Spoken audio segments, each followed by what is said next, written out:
லைவில் நம்ம காமிச்சோம்லாண்ணே அதே குட்டிகள் தானே இந்த குட்டியெல்லாம். நல்ல 8,000 குட்டிகள், நல்ல பொட்டு குட்டிகள், நல்ல டாப் குட்டிகள். குட்டிகள் நல்லா பாருங்க.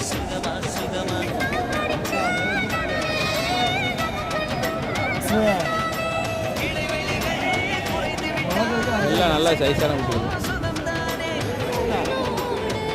பண்ணைக்கு ஆகும்ண்ணா, நல்லா பண்ணைக்கு வளர்க்கு.